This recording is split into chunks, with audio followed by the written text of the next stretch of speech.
Picture a small envelope tucked in a kitchen drawer, hand-labeled and half full, sitting next to another one just like it. No banking app, no spreadsheet, just paper envelopes and a habit repeated every payday for 40 years.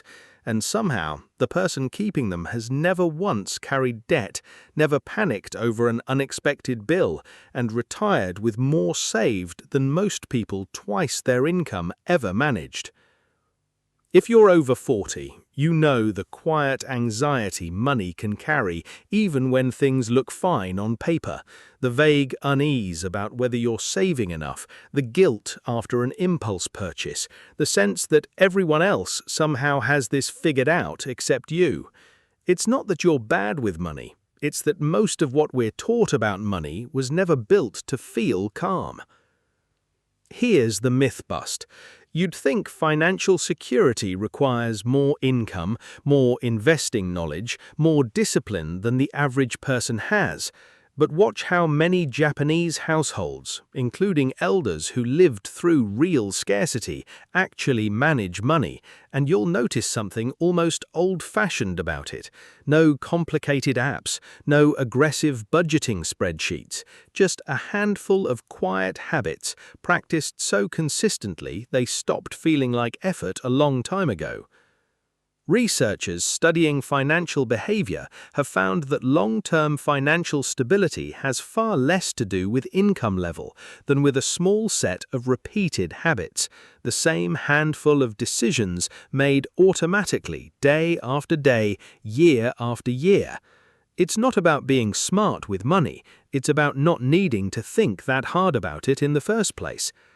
So today, I want to walk you through 8 of those habits, nothing that requires a finance degree, nothing flashy, and by the end, you'll understand why so many Japanese households feel calm about money in a way that has very little to do with how much they actually earn.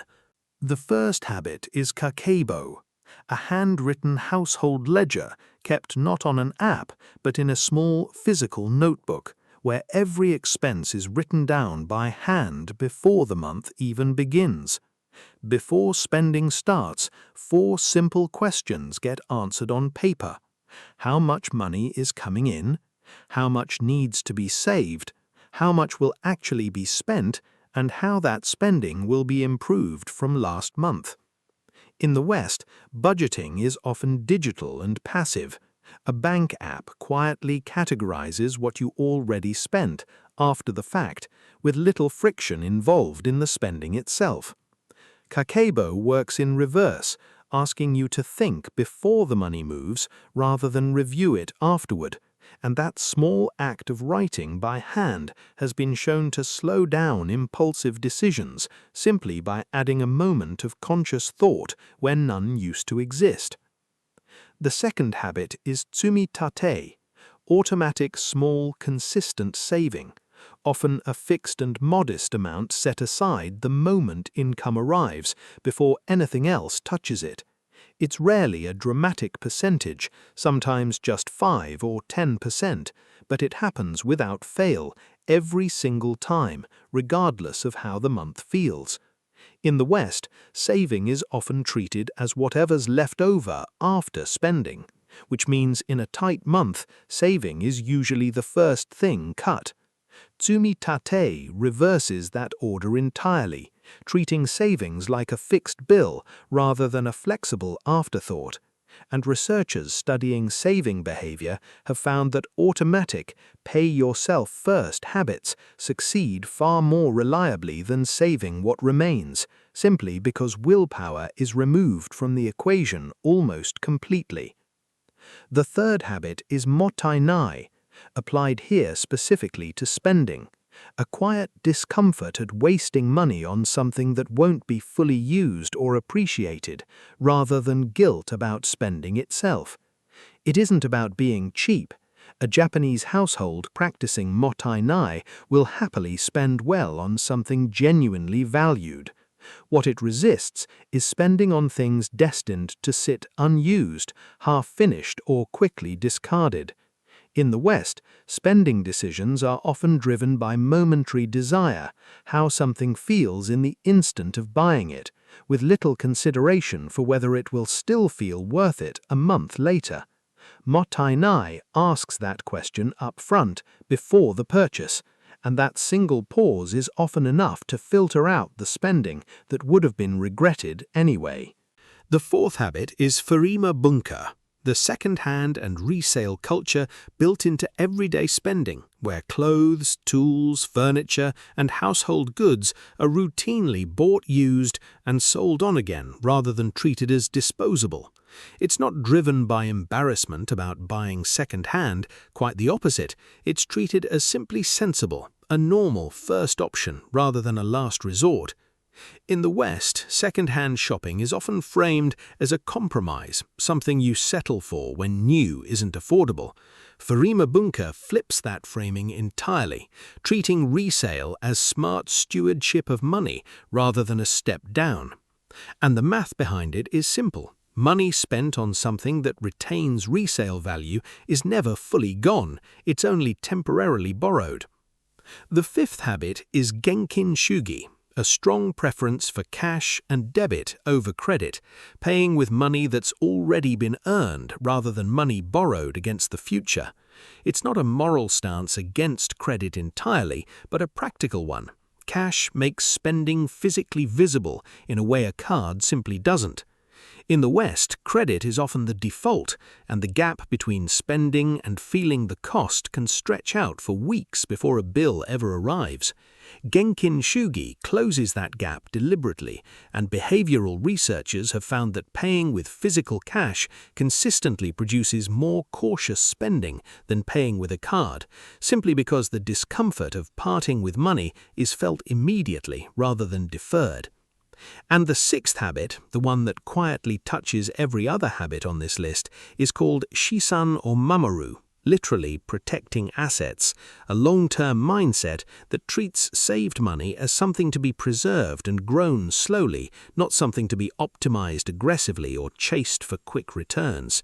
It favors steady, conservative choices over anything that promises fast results, because the goal was never maximum growth, it was never running out. In the West, financial culture often glorifies aggressive investing, quick wins, and high-risk bets as the smart path to wealth. Shisan or mamoru rejects that entirely, prioritizing something quieter, money that's still there decades later because it was never gambled with in the first place. The seventh habit is Chokin bako, literally savings box. A small dedicated container or account set aside for one specific goal at a time, kept physically separate from everyday spending money. A trip, a grandchild's gift, a home repair, each gets its own labeled space, filled slowly and specifically rather than pulled from one undifferentiated pool. In the West, savings are often kept in a single general account, which makes it easy to quietly borrow from future you for something in the present without ever quite noticing it happening. Chokin bako removes that ambiguity. Money set aside for a goal is visually and mentally separated from money still available to spend, and behavioral researchers have found that this kind of mental accounting, giving money a specific job, makes people significantly less likely to spend it on something else. And the eighth habit, saved for last because it's the one people resist admitting they even do, is yokubari or suteru, letting go of comparison. Specifically, the habit of spending less energy tracking what others have and more on being genuinely satisfied with what's already enough. It isn't about denying yourself things you actually want, it's about noticing how much spending is quietly driven by keeping pace with someone else's life rather than living your own. In the West, so much of what we buy is shaped by comparison we barely register: a neighbor's renovation, a friend's vacation, a stranger's highlight reel. And that quiet comparison is often the real engine behind spending that never seems to add up to satisfaction. Letting it go doesn't happen through willpower alone. It happens through a slow shift in attention, away from what everyone else is doing and back toward what actually matters at home. And once that comparison quiets down, so almost automatically does the spending it was fueling. So there it is. 8 quiet habits, none of them about earning more, all of them about needing less anxiety around what's already there. Kakeibo makes spending a conscious decision instead of something reviewed after the fact.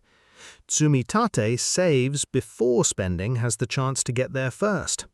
Mottainai filters out purchases that would have been regretted anyway. Furima bunka treats secondhand as smart, not settled for. Genkin shugi keeps the true cost of spending visible in the moment it happens. Shisan mamoru protects what's saved instead of gambling it for something faster. Chokin bako gives every goal its own space, so nothing gets quietly borrowed from without noticing. And yokubari suteru, letting comparison go, often quiets more spending than any budget ever could. None of this replaces real financial planning, and if debt or a genuine income shortfall is part of your situation, that deserves more than a habit list. It deserves real support. This isn't a promise that 8 small changes erase decades of financial stress overnight. But if you've felt anxious about money despite doing everything you were supposed to, it might not be about earning more at all. It might just be that the structure around your money was working against you the whole time, not your effort. So this week, try just one. Write down what you spend for 3 days, by hand. Set aside a small, specific amount the moment you're paid. That's enough to start. Because financial peace was never really about having more. It was about needing to think about it a little less, one quiet habit at a time. If this gave you something worth trying, there's more like it here, so don't forget to like and subscribe. I'll see you in the next one.